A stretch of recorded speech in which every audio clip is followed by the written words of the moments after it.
उत्तराखंड विधानसभा में भर्ती का मामला अब राजनीतिक मुद्दा बन गया है।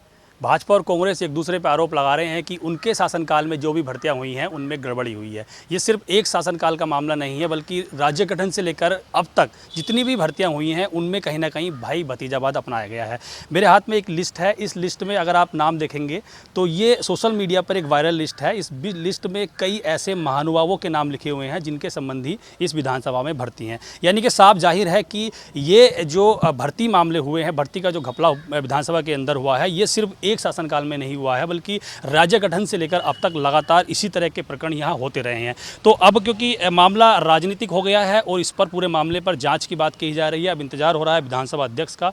वो विदेश दौरे पर थी, दिल्ली पहुंची हैं। अब वो जब देहरादून आएंगी तो उनके बयान का इंतजार हो रहा है कि अब वो जो भर्तियाँ हुई हैं उन पर किस तरह का निर्णय लेती हैं, जाँच कराती हैं या उन्हें फिर सही ठहराती हैं। ये उनके विषय का है, क्योंकि मुख्यमंत्री पुष्कर सिंह धामी ने कह दिया है कि अब जो विधानसभा स्तर पर जाँच होगी उसके लिए पूरा सहयोग करेंगे। लेकिन जो लिस्ट वायरल हो रही है, इस लिस्ट में कई ऐसे अति विशिष्ट महानुभावों के रिश्तेदारों के नाम हैं जो इस यहाँ नौकरी कर रहे हैं, पिछले काफ़ी लंबे समय से नौकरी कर रहे हैं। योगेश उपाध्याय, इसमें केंद्रीय राज्य रक्षा मंत्री अजय भट्ट के रिश्तेदार बताए जा रहे हैं। मुकेश भट्ट इनका नाम है। ये भी महेंद्र भट्ट जो भाजपा के प्रदेश अध्यक्ष बने हैं उनका नाम बताया जा रहा है। देहरादून के जो मेयर हैं सुनील उनियाल गामा, उनकी पत्नी शोभा उनियाल विधानसभा में नौकरी करती हैं। इसके अलावा छाया कोश्यारी का नाम बताया जा रहा है, जो महाराष्ट्र के राज्यपाल हैं भगत सिंह कोश्यारी और पूर्व मुख्यमंत्री रहे हैं यहाँ, उनके रिश्तेदार बताई जा रही हैं।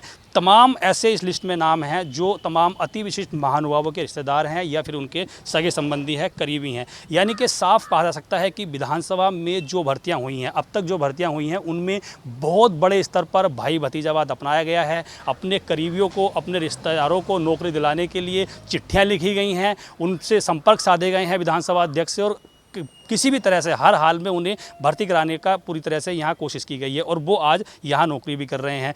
नाम कई हैं, उनको नामों को अगर सार्वजनिक किया जाए तो निश्चित तौर पर ये कहा जा सकता है कि विधानसभा के अंदर जो भर्तियाँ अब तक हुई हैं, राज्य गठन से लेकर अब तक जो भर्तियाँ हुई हैं, उनमें बहुत बड़े स्तर पर घोलमाल किया गया है, अपने करीबियों को नौकरी दी गई है। लेकिन क्योंकि पूर्व में जो भर्तियाँ हुई हैं, अगर हम प्रेमचंद अग्रवाल के अध्यक्ष रहते हुए की बात करें तो उस दौरान भी कई ऐसे बड़े नेताओं के रिश्तेदार इसमें रखे गए हैं जो अब यहाँ नौकरी कर रहे हैं।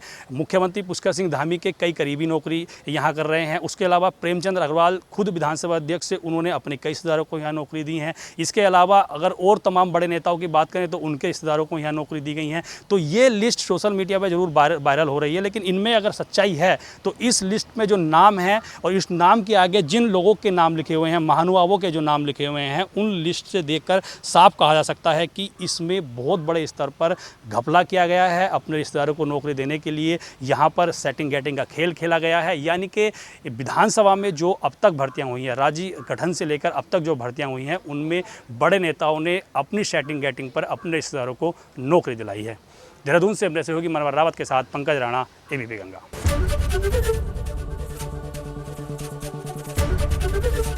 एबीपी गंगा, खबर आपकी, जुबान आपकी।